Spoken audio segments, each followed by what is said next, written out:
G'day. My name's Alan Gamble. Welcome to another episode of Aussie Box Office Charts, where we have one big new release, a couple of small new releases, and one big new release that is missing from the charts this week. We'll get right into it. Weekend 20's top 10. We start with the new release Final Destination, Bloodlines, opening to just over $2 million for a current total of $2.9 million. The second highest opening for the franchise, only behind The Final Destination from 2009, but we'll get into that a little bit later. Thunderbolts drops down to number 2 with just $1.5 million, dropping 51% in week 3 for a current total of just over $12 million. Sinners has another good hold, dropping just another 32% for another $800,000 in its 5th week of release for a current total of $9.8 million. A Minecraft movie drops down to number 4 with $585,000 after 7 weeks in release, dropping another 19% for a current total of $55.6 million. For context, that makes it the 13th highest grossing movie in Australian history of all time. Unadjusted for inflation, but 13th of all time is a pretty solid effort. And opening at number 5, The Salt Path with $400,000 for a current total of $738,000. Moving on to 6 through 10 for weekend 20, Ocean with David Attenborough holds position number 6 again, with another $322,000 in its second week, dropping 37% for a current total of $1.1 million. Tina drops down to number 7 with another $298,000 in its 4th week of release, dropping another 45% for a current total of $2.5 million. The Accountant 2 drops down to number 8 with another $275,000 in week 4, dropping another 55% for a current total of $4.7 million.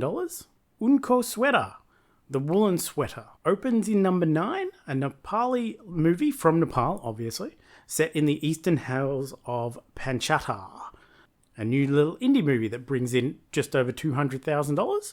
And Hurry Up Tomorrow, the Weekend's movie, absolutely bombs, opening in 10th spot, barely scraping in the top 10, opening to $178,000 from 145 screens. And for context, Unko Sweater, that made $210,000 and in position number 9, did so from 26 screens.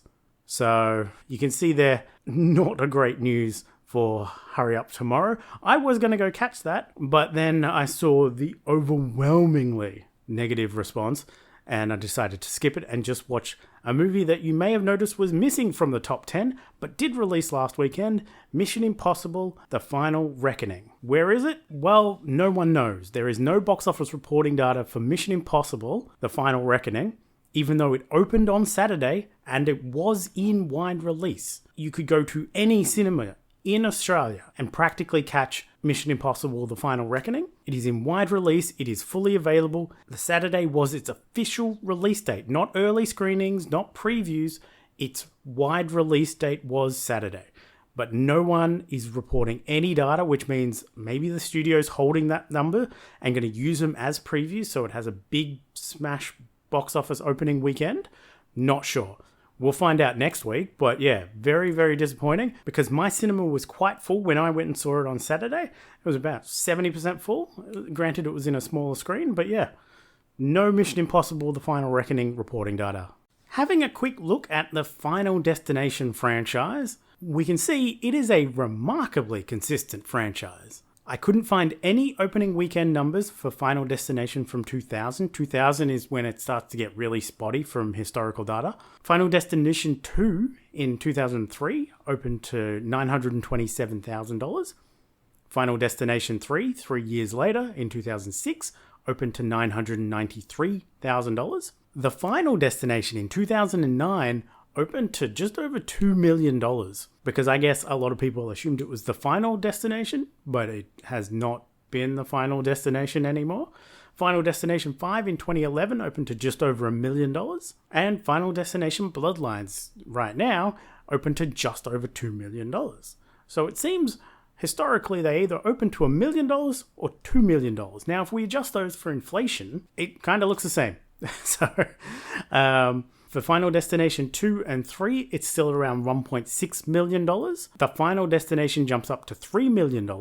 Final Destination 5 drops down a little bit to $1.4 million. Final Destination Bloodlines opening to just over $2 million because there's no inflation because it's this year. But you can see there, the Final Destination series, apart from the Final Destination, has a pretty consistent fan base of people that will just go and see it. So pretty healthy for a horror franchise spanning this time frame to have that much of a consistent audience. Checking out the 2025 top 10 for the Australian box office. No changes at the top. Minecraft movie still at number 1 with $55.6 million. Paddington in Peru with its Frozen gross at $17.7 million. Bridget Jones, Mad About the Boy at $16.5 million. At number 4, Captain America has ended its theatrical run with $13.8 million. Thunderbolts keeps climbing the chart with just over $12 million in position number 5. Sinners moves up to number 6 with $9.8 million, dropping Snow White down to 7th with $9.1 million. Conclave holds steady at number 8 with $8.7 million. Dogman moves up with $8.65 million in position number 9. And A Complete Unknown drops down to number 10 at $8.63 million. Nothing dropping out of the top 10 this week, nice and short. Moving on to what's releasing this week. Not a huge week for new releases, apart from one major release that tends to be more common during the big summer movie season, during our winter, of course. But this week, upcoming theatrically, 22nd of May, we have Lilo and Stitch, the latest Disney live-action remake. Will it perform better than their recent Snow White? Well, it might be hard-pressed to do worse if we're being honest. This one is directed by Dean Fleischer-Camp, who gave us Marcel the Shell with Shoes On. Also in wide release this week is Funny Birds, written and directed by Hannah Ledoux and Marco Levere, and starring Catherine Deneuve, Andrea Riseborough, and Morgan Saylor, about 3 generations of women from the same family that are forced to live together on a small rural farm. Across on limited release, we have Universal Language, a French absurdist comedy film written and directed by Matthew Rankin, telling 3 separate but intertwined stories. And lastly, in limited release, is Devil's Double Next Level, a Tamil language horror comedy out of India about a movie critic that is pulled into a horror movie and needs to fight his way out. Over in the streaming universe, new releases, we have on the 22nd of May a new series over on Netflix, She the People, a new comedy series from Tyler Perry and Nia Palmer about Mississippi's first black lieutenant governor balancing life and work. Also on the 22nd of May, a new miniseries on Netflix, Sirens, a new comedy miniseries from Molly Smith Meltzer starring Julianne Moore, Megan Faye, Millie Alcock, and Kevin Bacon. For returning series, on the 23rd of May, on Netflix, we have Season 8, the final season of Big Mouth releasing. And on the 25th of May, on Adult Swim / HBO Max in Australia, we have Season 8 of Rick and Morty releasing. So that's what's upcoming this week, if you're so inclined.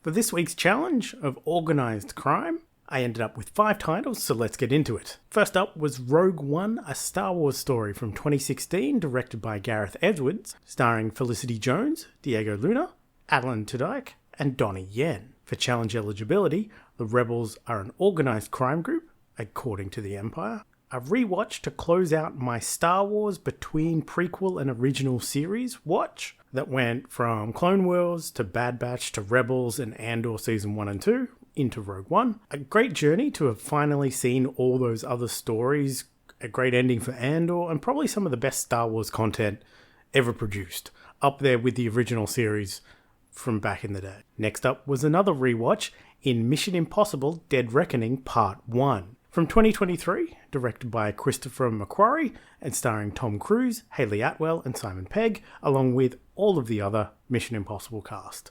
For challenge eligibility, most Mission Impossible movies count, since most of the time Ethan Hunt has gone rogue or is doing crimes for the greater good. As all modern Mission Impossibles have been, it's always just a solid, good movie. Nothing to make my top 10 for the year, but also never in consideration for the worst of the year either. Just always consistently good movies. Part 1 rewatch was to lead into Mission Impossible The Final Reckoning, currently in cinemas in Australia as it released a week early. Directed by the same and starring most of the same cast. For challenge eligibility, it's another Mission Impossible movie. And this one was good as well, like all modern Mission Impossible movies. But I did see the seams of the pivot from Dead Reckoning Part 2 to The Final Reckoning with a lot more old names and faces and callbacks that felt like it was very rewrite heavy.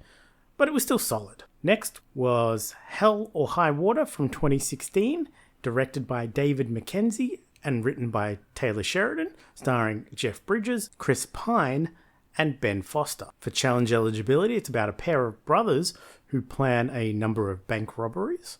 This was a great modern crime movie, one I really feel I should have seen already. Small scale, simple, and effective storytelling with solid characters. Really solid movie. Check it out if you haven't. Finally, from 2024 was September 5, directed by Tim Felbaum, starring John Magaro, Leonie Benich, Peter Sarsgaard, and Ben Chaplin. For challenge eligibility, it's about the 1972 Munich hostage crisis. I really like this one. Not knowing the details of the actual historical events made it quite interesting to follow as it unfolded, with some great visuals and seeing behind the scenes of a TV broadcast live. Really cool historical drama about a tragic event. Checking in with this week's Cinechums Movie Challenge with the theme of age. So that can be things like The Boss Baby, Not Another Teen Movie, 13 Going on 30, Old Boy, things that age is a factor, Thelma, Up, The Curious Case of Benjamin Button, and we've got a lot of other examples. 17 again, Boyhood, Boy, Big Baby's Day Out, Baby Driver, 8th Grade, Orphan, Old Boy, Promising Young Woman. So we've got a few examples. Let's look at my shortlist. I've got things like Son of the Mask, Junior, Butch Cassidy and the Sundance Kid, 80 for Brady, Odessa, Radical, I Like Movies, The Love According to Dalva. So we've got a few examples there. Beasts of No Nation, The Hunger. Obviously, any vampire movie counts because they're really old. So we'll see how we go. That is it for me this week. Join me next week where we hopefully have Mission Impossible numbers so I can compare them. But it's also going head to head with Lilo and Stitch now, which means I don't like its chances. Mission Impossible is a big franchise, but Lilo and Stitch, sure, it's a better live-action remake than Snow White, but it's Lilo and Stitch. That's a kid favorite right now. But anyway, join me again for that next week. And my camera and lighting gear is very, very close to be working. I was doing some testing last weekend, and I'll continue that this weekend, hopefully, to get it all up and running. But that's it for me this week. So have a good one, and I'll see you then. Bye.